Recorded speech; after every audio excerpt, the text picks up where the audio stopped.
Et on va continuer en accueillant Sorab Godby. Alors je vous présente, je vous demande de l'accueillir s'il vous plaît.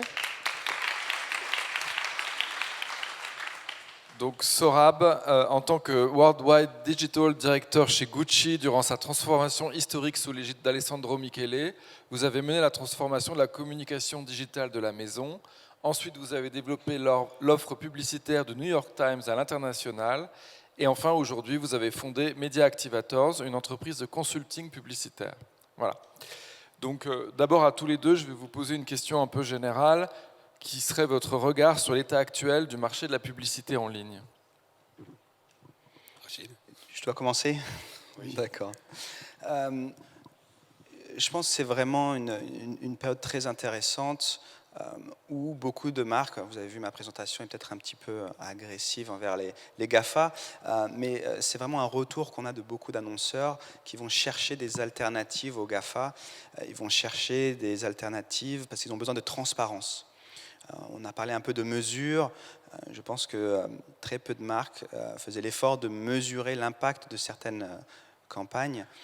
Elles le font de plus en plus et elles sont donc plus demanding. Alors je suis désolé, je vis à Londres depuis trop longtemps. Vous allez m'entendre parler un peu comme Jean-Claude Van Damme. Je suis désolé. Exigeante, merci. Donc elles sont de plus en plus exigeantes avec leurs partenaires. Et en tout cas, c'est ce qu'on voit avec nos partenaires ces 6 derniers mois. Sorab. Alors, je crois que autre chose que l'on voit, et Rachid l'a mentionné un peu plus tôt, c'est qu'il y a une multiplication de formats, une multiplication de sites. Aujourd'hui, il y a TikTok, il y a 5 ans, on n'en parlait pas. Donc, il y a automatiquement un besoin de contenu qui devient extraordinaire. C'est-à-dire les dépenses qu'une marque de luxe doit automatiquement faire au sein de l'entreprise pour pouvoir subvenir aux besoins entre toutes les plateformes dans tous ces pays-là, c'est un effort considérable. Donc déjà, cet élément-là prend la grande part des choses. Après, il y a la data. On parle énormément de data privacy. Ça aussi, ça joue un rôle de plus en plus important. On a la RGDP qui a été mise en place. D'autres gouvernements vont venir et faire de même. Comment jouer avec cela et utiliser le ciblage tout en étant correct envers le consommateur, envers la data privacy. Donc il y a beaucoup d'enjeux différents en ce moment et un grand challenge. Donc on va poursuivre parce qu'effectivement c'est des questions qu'il faut un petit peu creuser. Je pense en particulier au ciblage qui peut faire paniquer un peu les particuliers quand ils découvrent un peu tout cet univers. D'abord, je voudrais revenir sur le concept de publicité responsable. Qu'est-ce que ça veut dire pour vous ? Chez TID, c'est vraiment un sujet qui nous a tenu à cœur depuis le lancement de la société. On a une approche qu'on a appelée depuis plus de 3 ans le clean advertising. Et pour nous, le clean advertising, c'est la brand safety, on en a parlé un peu plus tôt, garantir un environnement transparent et safe pour nos marques. C'est combattre la fraude. C'est utiliser des technologies pour bloquer le trafic qui peut être frauduleux. Et dernièrement, c'est la visibilité des publicités. Beaucoup d'annonceurs achetaient des publicités qui ne sont pas ou peu visibles par les internautes. Donc c'est vraiment cette approche qu'on a mis en place depuis plus de 3 ans et toujours utiliser une technologie pour aider les médias et les marques à répondre à ces challenges. Je suis tout à fait d'accord avec Rachid, la visibilité, tout ce qui est ad fraude, la transparence.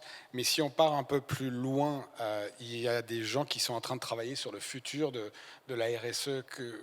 Comment est-ce qu'on gère cela ? J'aimerais poser une question à vous tous. Aujourd'hui, combien d'entre vous, levez les mains, pensez que votre data est utilisée de temps à travers et vous n'avez pas le contrôle de cette data ? Qui est d'accord avec ça ? Je dirais la moitié. Deuxième question. Vous avez aujourd'hui, vous allez sur un site web, vous avez automatiquement un pop-up qui vient et qui vous pose plein de questions. Et en somme, vous acceptez ou vous refusez ? Levez vos bras si vous acceptez. Il y a encore beaucoup de personnes. Donc, on a quelque part quelque On voit chose tout qui de est suite la très intéressant. contradiction là. Mais oui, mais on voit quelque chose qui est très intéressant aujourd'hui. On a cette envie, en tant que consommateur, on a besoin de data. Qui utilise Siri ou Amazon Echo, etc. Lorsque vous rentrez chez vous, vous utilisez Google Maps ou Waze, ben, cette application sait où vous êtes et c'est où vous habitez. Donc ce sont des fonctionnalités que l'on veut, qui nous facilitent la vie, mais quelque part, on est en train de donner ces infos. Donc la RSE, aujourd'hui, ça commence notamment dans l'industrie du luxe, avec la visibilité, la viewability, ad fraud, etc. Donc, des entreprises ont pullulé maintenant des Double Verify, IAS, etc., pour justement subvenir aux besoins des annonceurs qui commencent à dépenser de plus en plus dans leur budget marketing et qui n'ont pas l'assurance qu'ils avaient dans le monde antérieur, disons, de la presse, où j'ai acheté la page 3, voici la page 3, superbe. Aujourd'hui, dans le monde du digital, c'est beaucoup plus compliqué. Donc, l'idée, c'est maintenant, quel est le next step après ça pour justement reprendre les données. Ces données, c'est vous, c'est moi, chacun a ses données. Donc il y en a qui travaillent sur, des futuristes qui travaillent sur ce qu'ils appellent la data dignity. Et l'idée même, au lieu de monnayer, au lieu que ce soit des entreprises qui monnaient nos informations, que nous puissions monnayer cette information. En français, la dignité digitale. La dignité On va le digitale. dire en français aussi pour que tout le monde l'entende bien. Exact. Parce que c'est quand même une nouvelle idée et donc c'est important de la partager. Donc en fait, concrètement, c'est quoi la dignité digitale? Donc ça a été publié septembre de l'année dernière par Gerald Lanier dans le Harvard Business Review. Il y a une très très belle vidéo pour ceux qui sont intéressés, je peux vous partager cela avec vous. Mais l'idée c'est de créer des entités qui vont arriver avec la technologie blockchain, de mesurer ce que vous donnez à l'industrie, ce que vous êtes prêt à accepter à donner à cette industrie, et ensuite de créer un système de paiement. Ça peut être des micro-paiements, ça peut être des paiements mensuels, et avoir tout cela organisé par une structure qui n'est pas l'État, mais qui est responsable envers l'État de par certaines lois. Donc il y a énormément de choses à inventer, mais tout cela est possible. Et je crois l'avenir de la data, c'est justement, on a besoin de la data. On peut dire on n'aime pas ce que ces compagnies sont en train de faire, les GAFA, les Google, etc., ce qu'ils sont en train de faire. Ceci dit, on a quelque part besoin en tant que consommateur de ces datas qui nous aident dans la vie de tous les jours. Donc, quel est ce juste milieu? Et éventuellement, peut-être que ça va tendre vers là. À voir, c'est des futuristes qui sont bien plus intelligents que moi qui sont en train de développer cela. Je pense que l'idée est vraiment de reprendre le contrôle de la data. Je pense qu'on le voit aussi auprès des annonceurs du monde du luxe ou d'autres industries où ils veulent reprendre le contrôle de leur destinée sur le digital, sur la donnée également. Et vous, vous y croyez à la dignité digitale, Rachid? Alors tout à fait. Alors on a une approche chez TIDS. Je vais vous donner un exemple. Il y a beaucoup de publicités sur Internet, c'est ce qu'on appelle un peu le pré-roll. Alors si vous ne travaillez pas dans l'industrie, vous ne connaissez peut-être pas forcément le nom, mais vous l'avez tous eu en tant qu'expérience. Vous allez regarder un contenu vidéo sur Internet, mais vous devez attendre de voir une publicité avant d'accéder à ce contenu. C'est une expérience assez frustrante pour l'internaute.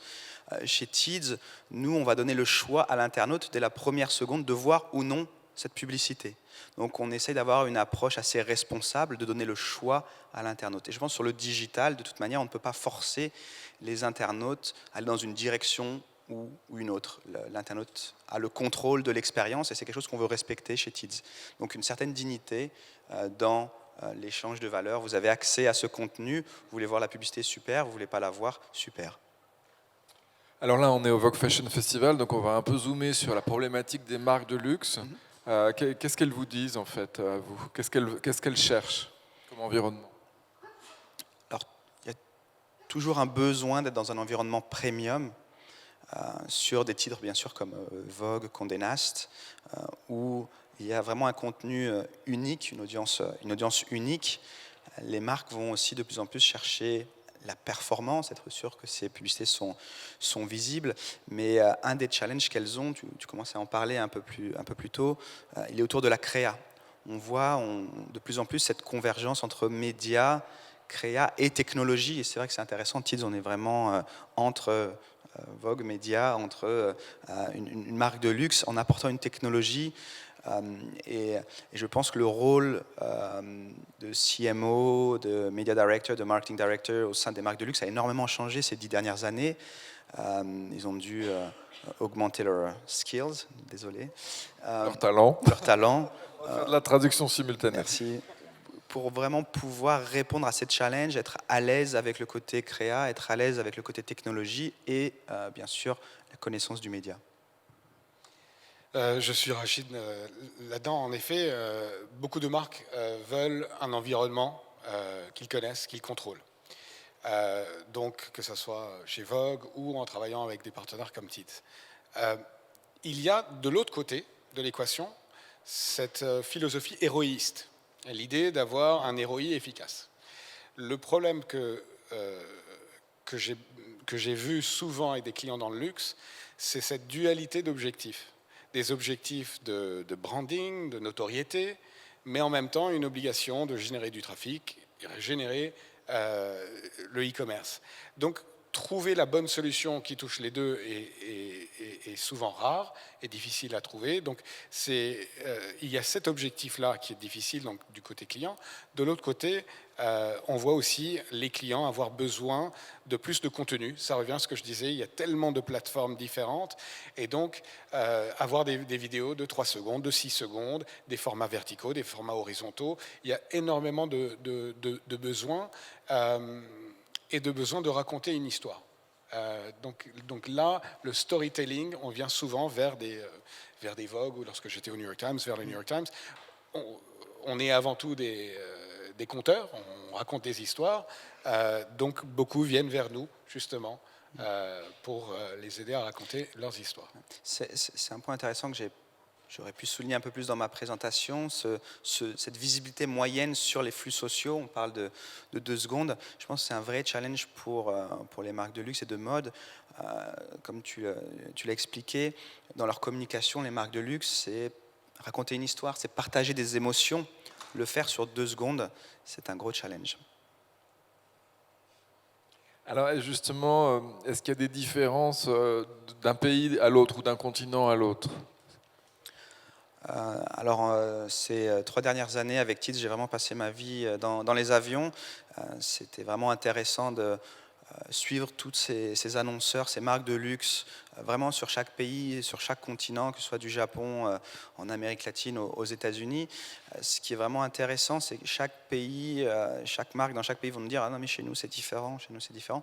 Finalement, pas tant que ça. Il y a cette même recherche d'environnement, d'être dans un environnement premium, d'être rassuré sur la brand safety et de pouvoir engager le consommateur d'une manière non intrusive. En tout cas, c'était mon expérience de mon côté sur la publicité et les médias. D'un côté, les médias ont les mêmes challenges dans le monde entier et les marques également. Peut-être dans leur communication, le ton de communication. J'ai une anecdote assez sympa d'ailleurs, du Japon, où un joaillier français qui est présent au Japon m'expliquait, on reçoit des créas qui sont magnifiques de notre HQ à Paris, qui sont des créas orientés aux millennials, parce que ce sont devenus les plus grands consommateurs de luxe, mais le Japon est un pays où les millennials sont une très petite partie de la population, c'est une population qui est en train de vieillir, donc ils me disent c'est super, mais bon, ce type de contenu est un peu moins pertinent sur mon marché. Donc je pense plus sur le côté contenu, il y a un effort à faire pour s'adapter aux spécificités démographiques, voire culturelles de certains pays, certaines cultures. Vous parlez du Japon, moi je pensais plutôt à la Chine, parce qu'ils n'ont pas les GAFA, les Chinois. Il y a un écosystème qui est complètement différent en Chine. Vous n'avez d'ailleurs pas ce qu'on appelle le third-party ad serving, ça veut dire la possibilité d'une partie tierce qui va mesurer l'efficacité d'une publicité. Il y a aussi des challenges qui sont différents. Aujourd'hui, la plupart des marques en Europe, aux États-Unis, sont très focalisées sur la viewability, le fait que la pub est vue et que les gens passent du temps sur la fraude. Ce ne sont pas des problématiques que j'ai pu rencontrer au Moyen-Orient ou en Asie, par exemple. Ça viendra. mais ça ne l'est pas. Mais en effet, l'écosystème qui est très différent, c'est celui de la Chine, non seulement parce qu'il n'y a pas les GAFA, mais l'utilisation est différente. Par exemple, l'équivalent de YouTube en Chine, il y en a plusieurs, mais Youku, c'est la plus importante, ils ont des droits télévisuels. Donc des émissions que vous avez l'habitude de regarder sur TF1, Canal+, ou Netflix, eux l'ont sur ces plateformes-là. Donc les audiences sont très souvent plus importantes sur les plateformes mobiles, tablettes et mobiles, qu'elles le sont sur les télés. Et donc ça engendre un autre challenge en termes de publicité, puisque là, à l'opposé de ce qu'on peut digérer sur les réseaux sociaux, des vidéos de quelques secondes, là on peut avoir des publicités d'une minute ou plus longues, puisqu'on est dans un contenu qui est digéré pendant une demi-heure, voire 2 heures pour les longs métrages. C'est vrai que c'est un marché fascinant, le marché chinois. C'est les premiers consommateurs de produits de luxe dans le monde entier. Les GAFA ne sont pas présents. Tids, on n'est pas présent. On a passé un peu de temps quand même sur ce marché. On s'est rendu compte que les grands acteurs se sont un peu cassés la figure sur ce marché. Et il y a donc des GAFA locaux. Je pense que WeChat est vraiment la plateforme qui est très, très utilisée par les marques de luxe sur ce marché, qui a un modèle fascinant d'ailleurs. Si vous êtes un peu curieux, seulement 20% de leurs revenus viennent de la publicité. Le reste, c'est vraiment du gaming. Donc, ils n'ont pas de gros objectifs de transparence sur la publicité. Ce n'est pas leur première source de revenus. Et de nouvelles plateformes, tu parlais de TikTok, qui vient donc de la Chine, qui offre une plateforme très intéressante, je pense, pour les marques de luxe également. Alors là, on s'est posé la question du point de vue des marques, c'est-à-dire dans quel environnement elles souhaitaient être, mais on pourrait retourner la question et se placer du point de vue des médias en ligne. Et qu'est-ce qu'ils veulent, qu'est-ce qu'ils acceptent comme vidéo en ligne, comme contenu, comme annonceurs. Enfin, comment est-ce que vous observez ça du point de vue des médias en ligne? Donc les médias en ligne, les challenges, on a plusieurs challenges. La réalité, c'est que dans les demandes des clients qu'on a eues par le passé, les demandes sur le digital sont bien plus importantes que les demandes que l'on a lorsqu'on fait de la pub télé, radio, magazine ou autre. On veut que ça raconte son histoire, que ça génère un ROI et que ça vous gratte le dos en même temps. Donc ça doit tout faire, et pour moins cher. Donc déjà, il y a ce challenge-là. Lorsqu'on regarde, et la pub digitale est achetée en général en CPM, coût par 1000 fois que la pub a été mise en place, ou par un coût par clic. Lorsque vous cliquez sur Google, vous payez X nombre de dollars à l'annonceur. Lorsque vous avez ce système-là, au final, vous n'allez pas générer assez. Et on est dans une industrie où 74% des budgets sont tenus par 3 marques. Et surtout Facebook et Google. Troisième, c'est Amazon. Donc là, comment est-ce qu'on arrive à garder, pour les médias, un journalisme de qualité, que ça soit dans le monde, disons, de la mode, chez Vogue, ou par exemple chez mon ancien employeur au New York Times. Comment est-ce qu'on arrive à faire cela? Donc il faut trouver d'autres solutions pour les annonceurs. Donc on a parlé de contenu. Donc l'un, c'est le contenu. Donc beaucoup de ces entreprises sont en train de créer des studios, en somme des agences de créa, pour justement raconter des histoires. Ce sont des experts en storytelling, donc ils mettent en place cette idée de storytelling. D'autres, l'événementiel, etc. On essaie de trouver d'autres solutions pour subvenir aux besoins des clients, tout en gardant un revenu important, alors que, comme on le sait tous, les revenus qui sont associés à la presse écrite ne cessent de diminuer. C'est systémique, ça va continuer. Donc comment est-ce qu'on essaie de trouver d'autres solutions? Le contenu, c'en est un, la data, c'en est un autre. Je pense qu'une fois de plus, Tids a son rôle à jouer. Tous les outils technologiques qu'on développe, on les met à disposition des publishers qui sont fédérés sur notre plateforme, notamment notre propre studio. On a 120 personnes dans le monde entier qui vont travailler à l'optimisation des créas des annonceurs. On va mettre cette technologie. Alors, on l'a vu, les GAFA, ils sont forts. Pourquoi? Parce que l'offre est simple à utiliser. Elle délivre des résultats, des fois pertinents ou non. On va essayer vraiment d'apporter cette même technologie aux publishers premium pour qu'ils puissent aussi répondre aux attentes des annonceurs. Alors j'aimerais qu'on vienne sur des exemples concrets. Là, je me replace du côté des marques à nouveau. Quel est votre plus gros challenge dans votre collaboration avec les marques de luxe? Alors, j'ai toujours plein d'anecdotes. Je vais commencer avec une anecdote. Quand j'ai commencé donc à travailler dans cette industrie, je travaillais pour le Financial Times, donc on était concurrents à l'époque, mais on s'est toujours un peu suivis, on se respecte énormément. Je travaillais donc pour le Financial Times, qui est un magazine de luxe qui s'appelle How to Spend It. Et l'éditrice de How to Spend It m'a dit, Rachid, tu sais, cette industrie, moi je viens du digital, je suis très chiffre fait, elle m'a dit, cette industrie est basée sur l'émotion. Donc tu peux arriver avec ta meilleure présentation, tes meilleurs chiffres, si l'émotion n'y est pas, tu n'arriveras pas à convaincre dans cette industrie.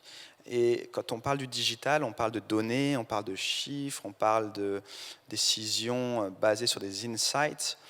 Ce n'est pas toujours le cas avec les marques de luxe. C'est intéressant, on en discutait d'ailleurs un peu plus tôt, je pense, de trouver cet équilibre entre le gut feel, l'instinct, et aussi les données qui vont nous aider à prendre des décisions. C'est un de nos challenges, je pense, en tant qu'industrie, média, mais aussi luxe en même temps. Alors, dernière question. Quelle est votre plus belle réalisation avec une marque de luxe? Pour rester dans les exemples. Pour moi, c'est vraiment difficile, parce que c'est vraiment une industrie très secretive. Secrète? Secrète dans le sens où ils n'aiment pas trop qu'on partage les détails de certains résultats. On peut bien résultats. donner un exemple quand même. Alors, si j'en donne un, je vais rendre jaloux d'autres de mes clients. Tant pis. Ce que je vais utiliser comme exemple, peut-être, c'est le succès qu'on a pu avoir avec cette industrie où on travaille vraiment avec les plus grands groupes de la mode et du luxe du monde entier. Un succès qu'on a eu assez rapidement en 4-5 ans. Je pense que c'est pour moi le meilleur exemple pour souligner le succès de Tids. On n'a pas entendu le nom du groupe? C'est toujours difficile, hein, même pour mettre des logos, je vais me faire taper sur les doigts. Laisse-moi t'aider là, 2 secondes. Merci. Donc, lorsque je travaillais chez Gucci, c'était avec Gucci. Donc, je dirigeais le digital, les activités digitales au sein de Gucci. C'était le rebranding, la renaissance de Gucci, et de travailler là-dessus. Et la leçon, enfin ce qui m'a émerveillé là-dedans, c'était de voir une compagnie qui avait plus de 90 ans, plus ou moins mettre de côté toute son histoire pour bâtir un nouvel avenir. Et le secret, au-delà du travail d'innombrables personnes, c'était la clarté de la compréhension de ce que devait être l'ADN de la marque. Alessandro Michele avait une idée on ne peut plus claire, il avait une vision transversale sur le produit, l'image, la manière d'évoquer la marque, les ambassadeurs, les amis de la famille, de la maison que l'on pouvait avoir. Il y avait une vision on ne peut plus claire. Donc dès le début, lorsque le changement a été mis en place, on savait tous où aller parce que la vision était très très claire. Alors en termes digital pur, ça c'est concrètement, on a vu quoi dans les vidéos? Alors, il y a eu beaucoup de changements. Donc déjà, je vais prendre un exemple. Les défilés de mode étaient toujours importants pour Gucci, mais il l'était encore plus avec Alessandro Michele. Donc en termes de dépenses dans l'événement lui-même, ils commençaient à approcher ceux de Chanel, alors qu'ils étaient très très loin. Mais ils ne diffusaient pas tout le défilé en intégralité, j'imagine, sur les réseaux sociaux. Ils l'étaient, mais notre choix était justement de choisir une certaine audience qui est accro, qui veut voir cela live, même si c'est à 6 h du matin à New York, etc. Mais de choisir d'autres audiences pour avoir d'autres variations, donc des versions écourtées d'1 minute, de 30 secondes, d'autres qui sont juste des images ou des slideshows sur d'autres plateformes. C'était l'idée de faire des campagnes tactiques et non pas des campagnes institutionnelles, un élément phare. Mais ça a incorporé énormément d'autres changements, comme par exemple la manière, le texte qu'on utilisait dans tout ce qui est référencement.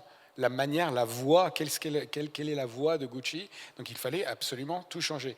Et tout ça est venu grâce à une idée très claire. Et un intervenant un peu plus tôt ici, justement, avait parlé de ce créatif, c'est Francesca Bellettini, je crois, voilà, du créatif au cœur de la maison et que tout découle du créatif. Absolument. Et c'est là où les duos extraordinaires qu'il y a au sein de la maison Saint-Laurent ou au sein de Gucci ont vu le succès, et ce succès est naturel parce qu'il y avait entre la direction business et le côté artistique une complémentarité et une vision unie, donc tout le monde allait dans le même sens. Alors justement pour finir sur cet exemple-là et pour boucler la boucle avec, ça s'est traduit comment dans les chiffres de vente de la maison? C'est une entreprise qui est passée de 4 milliards du chiffre d'affaires à 6 milliards en 2 ans. Là, je crois que c'est clair. On va finir sur cet exemple très parlant. Et on va vous remercier tous les deux. Merci à vous. Merci Bob.